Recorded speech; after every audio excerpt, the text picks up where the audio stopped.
En el nombre del Padre, del Hijo y del Espíritu Santo. Amén. Del libro del Génesis. En aquellos días, Jacob llamó a sus hijos y les dio estas instrucciones. Yo voy a reunirme con los míos. Sepúltenme junto a mis padres en la cueva del campo de Macpelá, frente a Mambré, en Canaán. Es el campo que Abraham le compró a Efrón, el hitita, para que lo enterraran. Ahí sepultaron a Abraham y a su esposa Sara, a Isaac y a su esposa Rebeca. Y ahí sepulté yo a Lía.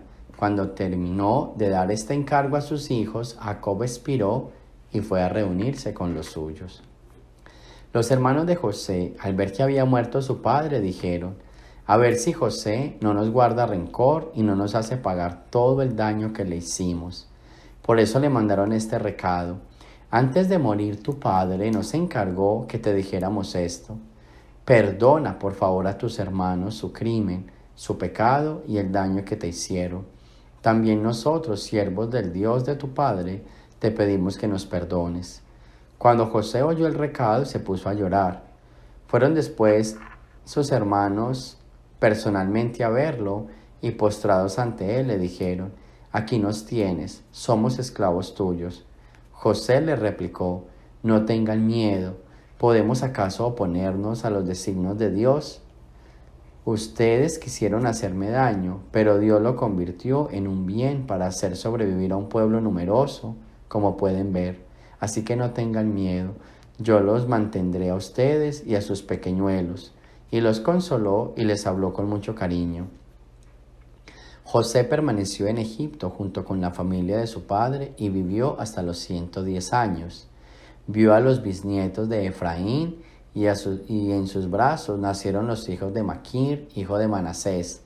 Finalmente José les dijo a sus hermanos: yo voy a morir ya, pero ciertamente Dios cuidará de ustedes y los hará salir de este país a la tierra que juró dar a Abraham, a Isaac y a Jacob.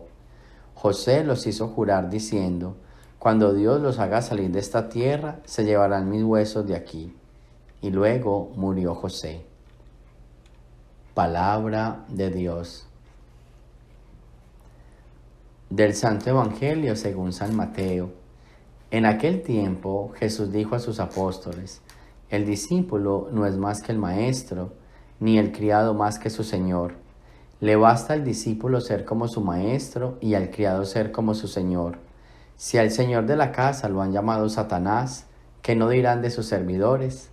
No teman a los hombres, no hay nada oculto que no llegue a descubrirse, no hay nada secreto que no llegue a saberse.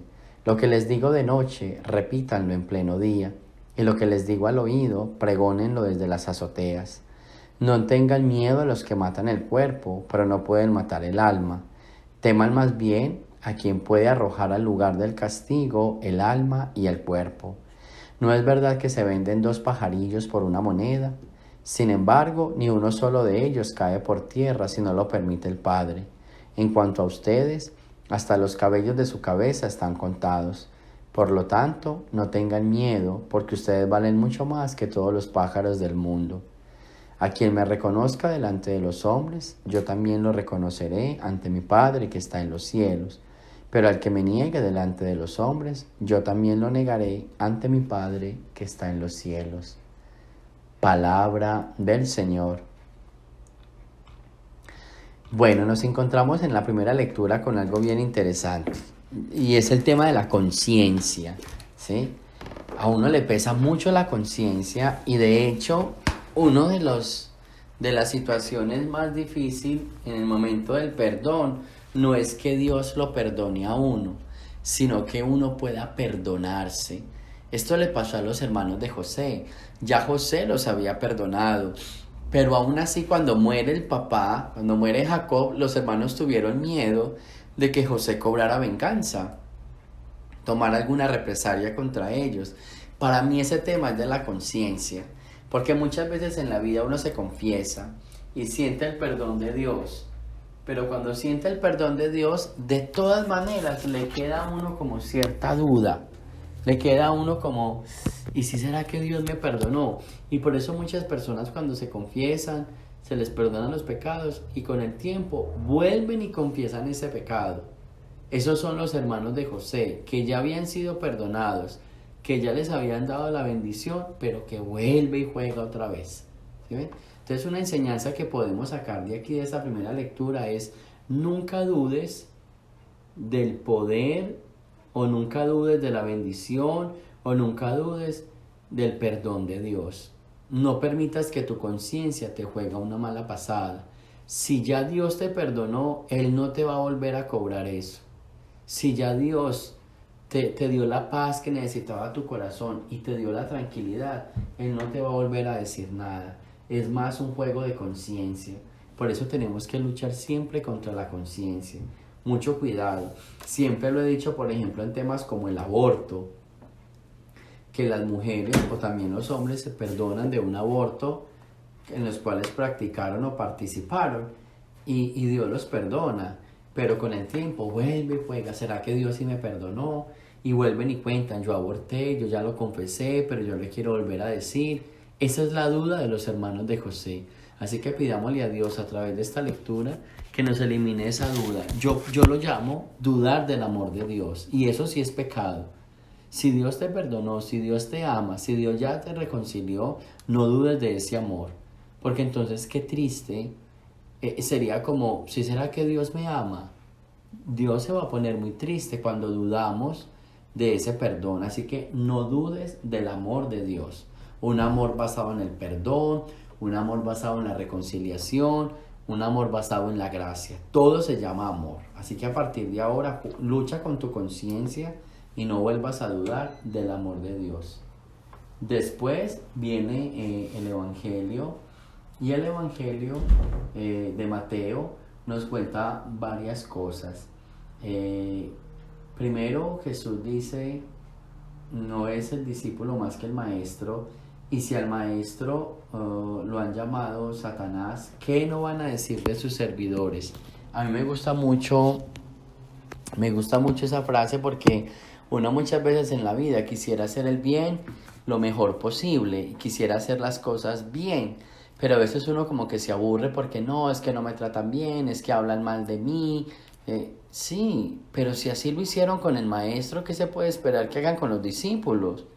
Yo no sé por qué se nos olvida que estamos trabajando para alguien que fue crucificado, que fue calumniado, para alguien que lo dio todo y que aún así dándolo todo dudaron de él. Entonces, ¿por qué se nos olvida que estamos trabajando para Jesús de Nazaret? Y Jesús de Nazaret fue un hombre que dio alma, vida y corazón, y su pueblo lo condenó, lo mató. Entonces, si eso hicieron con el maestro, ¿qué podrán hacer con nosotros? Que no se nos olvide eso y no nos desanimemos. ¿Por qué nos desanimamos tan fácil? Si estamos trabajando para alguien que nos dio ejemplo y no precisamente, que pasó por algo y no precisamente lleno de felicidad, pasó por cosas difíciles. Entonces, eso es la primera parte, ¿sí? Si así trataron al dueño de la casa, ¿cómo irán a tratar a los servidores?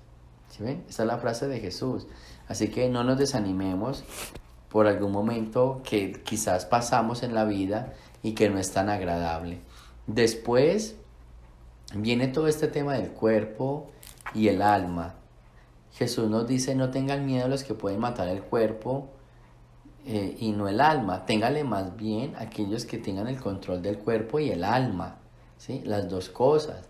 Porque el cuerpo definitivamente es carne, pero el alma, en este sentido evangélico, es la que se va a presentar ante Dios con todo, ¿sí? Entonces, téngale miedo al que puede arrojar al lugar de castigo el alma y el cuerpo, o sea, aquel que nos puede condenar, ¿sí? Y a ese sí le tenemos que tener miedo. Y en el sentido de miedo es de que realmente nosotros no trabajemos por hacer el bien, solo cuidando el cuerpo, pero descuidando el alma, ¿sí? Y ese no sería lo mejor. Por eso la enseñanza también aquí es cultivemos el espíritu. Yo pienso que la vida espiritual es muy importante. No pienses solo en darle alimento al cuerpo, darle vestido al cuerpo, Dale la salud física al cuerpo, cultiva tu alma, lee vidas de santos, ve películas de santos, haz oración, practica la palabra de Dios, llénate de videos espirituales. Esto es bien importante. ¿Por qué? Porque si descuidas esta parte espiritual, te vas a destruir. Y está en el Evangelio de hoy. Así que vamos a pedirle al Señor que nos ayude también en esa parte, a cuidar de nuestra alma y de nuestro cuerpo, porque necesitamos alimentarla. Y yo considero que todos los seres humanos necesitamos alimentar el espíritu. Las grandes enfermedades, las grandes crisis de hoy se deben a personas que no trabajan su espíritu, están tan enfocados en lo material, están tan enfocados en la parte laboral que están descuidando mucho el interior y entonces se están perdiendo. Y no solo perdiendo, se están enfermando, se están acabando. Está llegando mucho miedo en ellos. Así que por eso también dice nuevamente esta palabra de Dios hoy, no tengan miedo, no tengan miedo, pero alimentemos esa parte espiritual, alimentemos esa parte donde Dios llena nuestro corazón. Así que, ojo con la conciencia, vamos a luchar para no dudar del amor de Dios, un amor basado en el perdón, en la misericordia, en el acogimiento. Vamos a ser claros de que si el maestro sufrió y nosotros seguimos al maestro, entonces ¿qué cree que nos pueda pasar? ¿Sí? Nos va a pasar lo mismo. También, por último, vamos a cuidar el espíritu. ¿Listo? El espíritu que es bien importante en nuestra vida, con oración, con ayuno, con vida de santos, con lecturas espirituales, con director espiritual, con confesiones. Alimentemos el espíritu, porque si no alimentas el espíritu te vas a enfermar. Si no alimentas el espíritu vas a caer en una vida desordenada y en una vida triste e infeliz. Y así tu conciencia te va a derrotar todos los días. Así que ánimo, elimina ese mal pensamiento que dude del amor y del perdón de Dios. Ánimo, si trataron mal a Dios, que nos podrán tratar a nosotros. No te canses, no te desanimes, no te desesperes, vas para adelante. Y ánimo, alimentar esa vida espiritual para que cada día estés más fortalecido con Dios. Gloria al Padre, al Hijo y al Espíritu Santo, como era en el principio, ahora y siempre, por los siglos de los siglos. Amén. El Señor esté con ustedes. Y la bendición de Dios Todopoderoso, Padre, Hijo y Espíritu Santo, descienda sobre ustedes y me los acompañe siempre. Amén.